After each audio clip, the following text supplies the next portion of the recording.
Bon matin tout le monde, bienvenue à cette série. J'ai une question pasteur. Donc, ce matin, je réponds à la question suivante. Doit-on préserver l'unité dans l'Église locale au détriment de la vérité ou risquer l'unité pour préserver la vérité biblique? Donc, si vous avez bien entendu la question, vous allez probablement tous être d'accord comme chrétiens pour dire que la vérité doit être préservée avant toute chose. Bon, on ne doit pas risquer l'unité pour autant, mais on doit préserver surtout la vérité biblique au risque de l'unité qui pourrait être fragilisée. Maintenant, si on est d'accord avec ce concept-là, est-ce que c'est réellement ce qu'on fait dans nos églises? Est-ce qu'on n'a pas tendance à vouloir surtout protéger l'unité? Euh, Pourquoi cette question? Ben, c'est que j'ai reçu plusieurs questions dernièrement au sujet de différentes discordes dans les églises locales, et notamment quand ça implique des sujets théologiques importants ou des conditions, des comportements moraux ou des règlements dans la gestion des choses de l'Église. Et notamment, j'ai reçu des questions concernant les démons. Il semble y avoir une résurgence dans beaucoup d'églises sur la question des démons, de combattre les esprits méchants. Évidemment, il y a une composante biblique là-dedans, mais ici, c'est comme s'il y avait comme une résurgence, un excès. C'est excessif, là. Donc, est-ce qu'on doit discuter de ces choses-là parce que certains chrétiens semblent avoir des gros malaises avec ça, n'osent pas en discuter, mais en même temps ils se disent, oui, mais c'est pas rien, il faudrait quand même en parler, mais on ne veut pas créer de division dans notre Église. Donc vous voyez un peu le dilemme.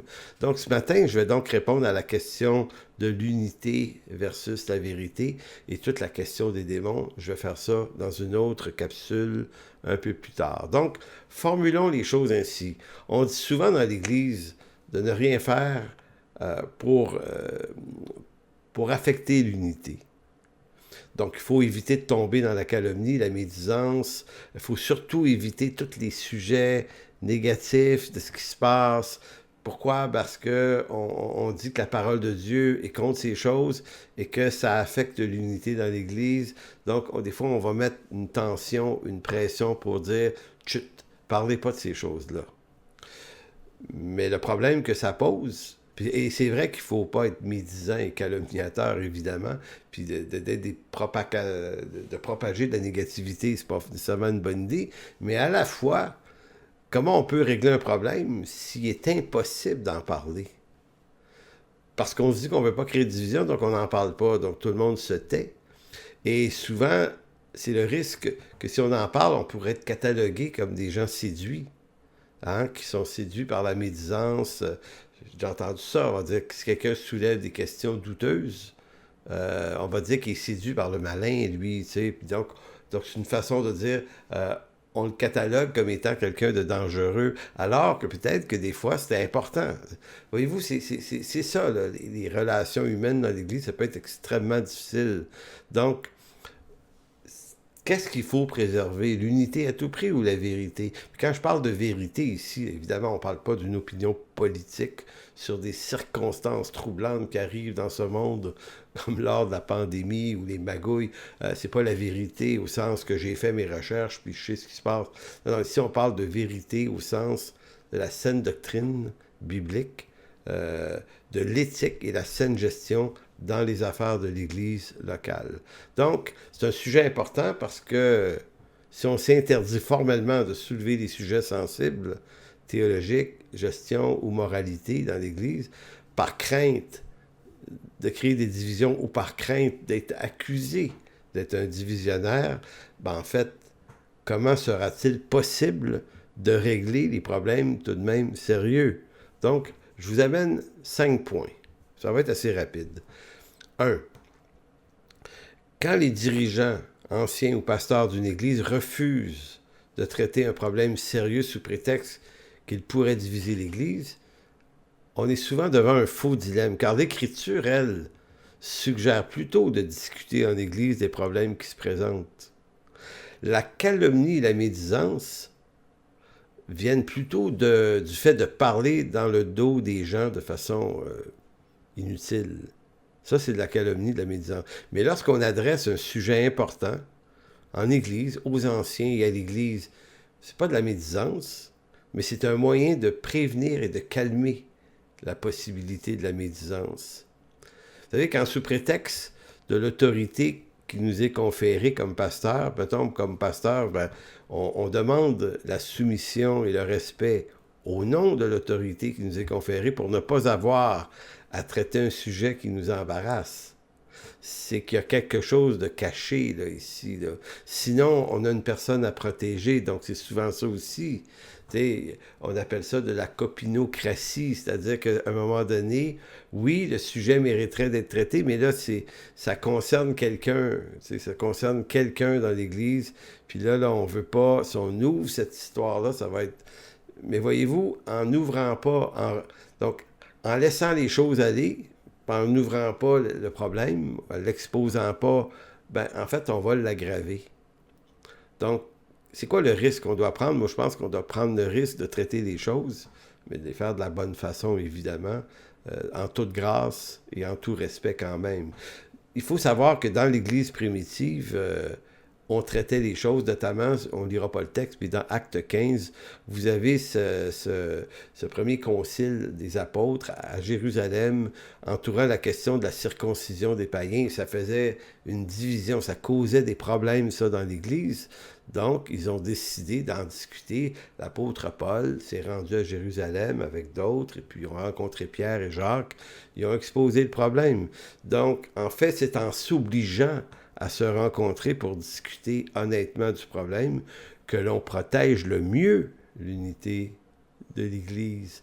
Et là, il ne s'agissait pas ici, dans Acte 15, vous voyez la formule, c'est pas une personne qui se disait autorité sur tous les autres, qui a décidé de donner son opinion, de dire voici la bonne opinion. Non, ils ont entendu, ils se sont écoutés les uns les autres, ils se sont donné de l'espace pour exprimer ce qu'ils pensaient, et à la fin, il y a eu un consensus.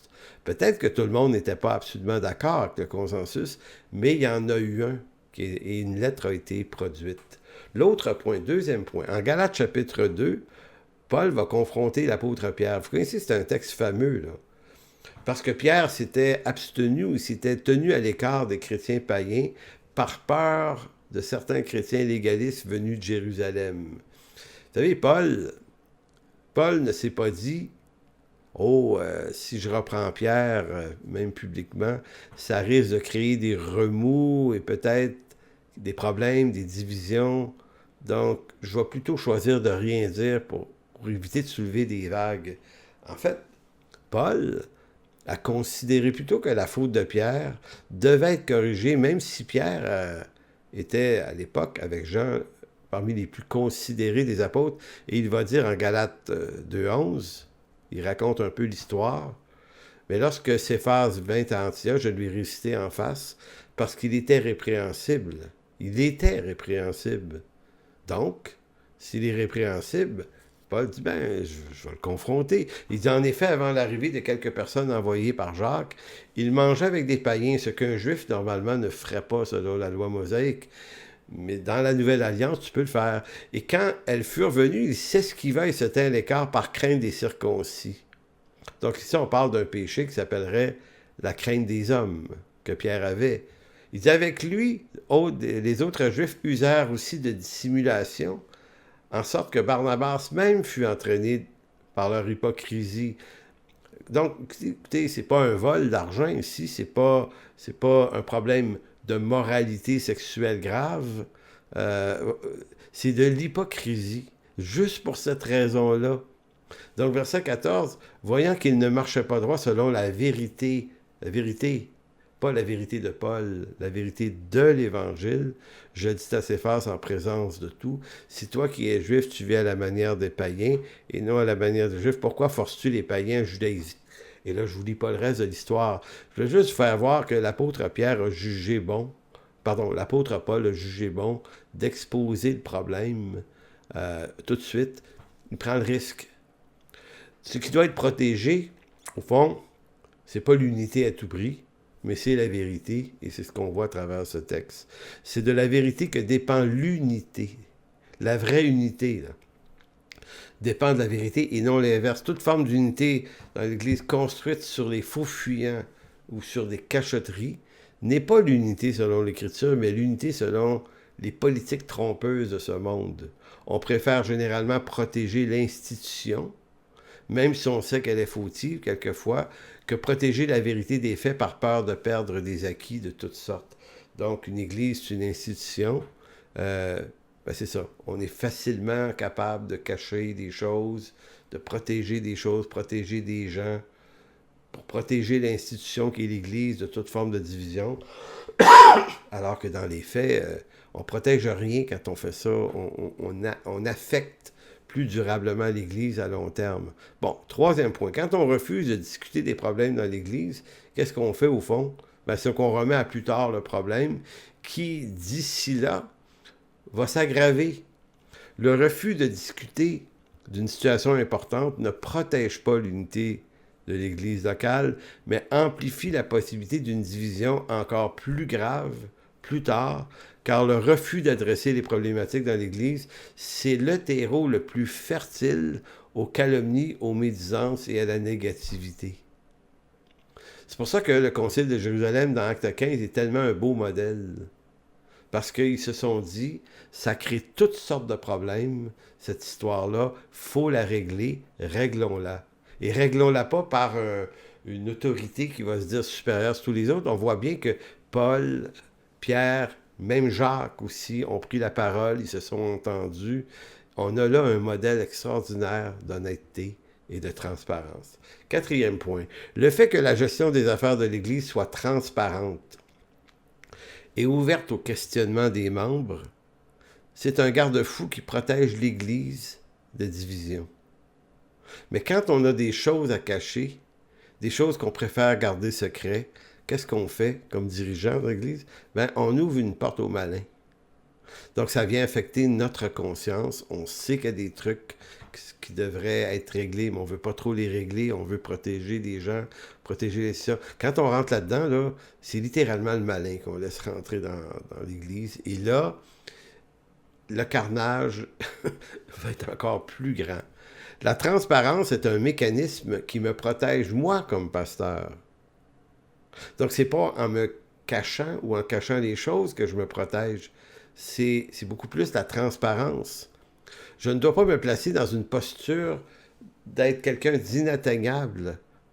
Au contraire, parce que je choisis la transparence, je choisis d'être atteignable, ça fait en sorte que je m'oblige à rendre compte de ma gestion. Hein? Je m'oblige, moi, comme pasteur, non pas à me dire, non, moi je suis pasteur, je ne suis pas atteignable. Non. Comme pasteur, je me rends atteignable. Fait que ça me protège parce que ça m'oblige à avoir une saine gestion de ma vie, une saine gestion des choses de l'Église. Et ce que ça fait, ça freine dans mon cœur des intentions qui pourraient être malveillantes et qui dorment à ma porte, comme ces intentions malveillantes vont dormir à la porte d'à peu près n'importe qui d'entre nous. Donc, choisir de vivre ça honnêtement et de façon transparente, c'est la meilleure façon de s'éviter des troubles à soi, d'avoir des problèmes de conscience. Moi, maintenant, j'aime ça me coucher le soir puis sentir que ma conscience est libre. Voyez-vous, j'ai rien à cacher. Évidemment, on n'a rien à cacher. On a une vie personnelle aussi, là, une vie qui nous appartient. Mais en ce qui concerne les choses de l'Église, on peut nous poser des questions sur n'importe quoi. On est capable, honnêtement, de répondre. Et c'est comme ça qu'on doit faire les choses. En faisant ça, on élimine les possibilités de calomnie et de médisance. Cinquième et dernier point, maintenant c'est important ce point-là, il faut quand même distinguer entre des faits, des problèmes importants, de problèmes qui ne sont pas importants. On doit distinguer entre causes sérieuses et causes moins importantes. Dans la réalité, on pourrait dire que toutes les doctrines bibliques sont importantes, mais toutes n'ont pas la même importance non plus. Donc, il y a des personnes qui vont créer des tumultes pour des affaires sans importance, pour des formes d'approche, d'interprétation d'un texte, plutôt ceci, plutôt que cela, là, qu'on peut soulever des volcans avec des choses qui ne méritaient pas. Donc ça, c'est l'autre partie du problème. On doit faire extrêmement attention et s'assurer que le questionnement qu'on amène ou la discussion qu'on voudrait amener ou qu'on voudrait exposer mérite qu'elle le soit vraiment. Vous voyez, parce que sinon, on peut être des gens qui troublent continuellement la paix et l'unité. Donc, il faut distinguer entre les décisions que prennent les dirigeants de l'Église, décisions qui appartiennent à la fonction qui est aussi la leur. Donc, il faut distinguer entre ça et des situations réellement troublantes qui affectent la confiance des membres d'une église locale pour des raisons de malhonnêteté, hein, de mauvaise gestion, de fausses doctrines, mais quand même assez importantes, ou de conditions morales extrêmement douteuses. Donc, écoutez, il ne faut pas, parce que j'ai vu ça souvent, des gens qui soulèvent des tempêtes, mais dans des verres d'eau. Donc ici, la ligne est dure à placer. Là. Je vais vous dire à partir de quoi. Là, écoutez, ça prend un bon discernement, puis ça prend une bonne douceur, mais un bon courage aussi. Donc il appartient aux anciens dans une église de gérer l'église et de faire des choix judicieux autant que possible avec lesquels tous ne seront pas complètement d'accord. Évidemment, ça fait partie du métier.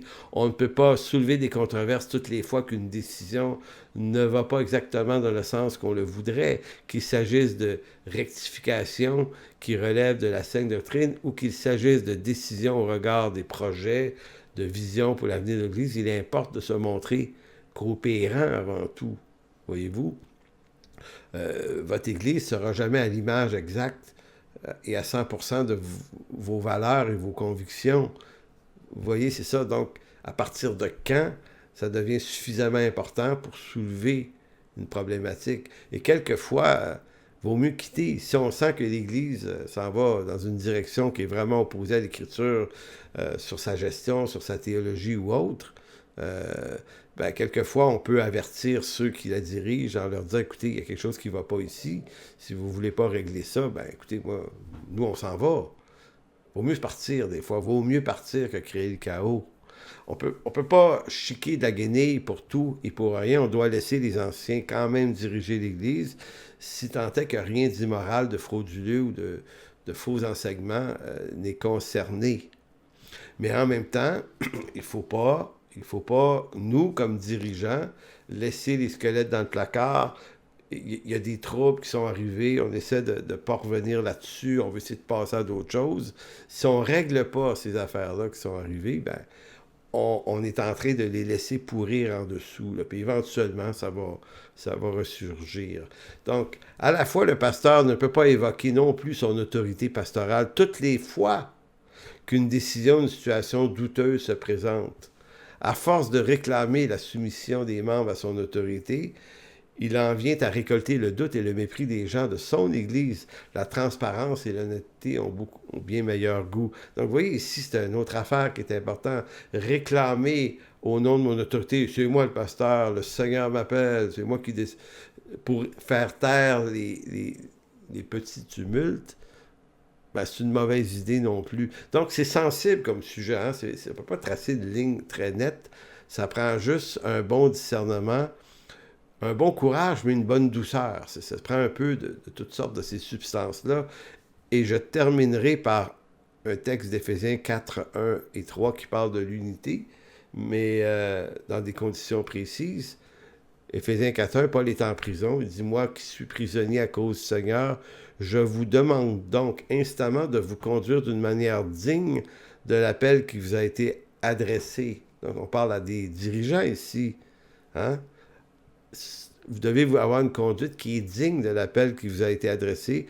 Soyez toujours humble, aimable, patient. Supportez-vous les uns les autres avec amour. Efforcez-vous de conserver l'unité que donne l'Esprit dans la paix qui vous lie les uns aux autres. Donc l'unité, ça doit être préservé aussi. Mais la vérité, encore plus, parce qu'au fond, c'est de la vérité que doit dépendre l'unité, et non pas l'inverse.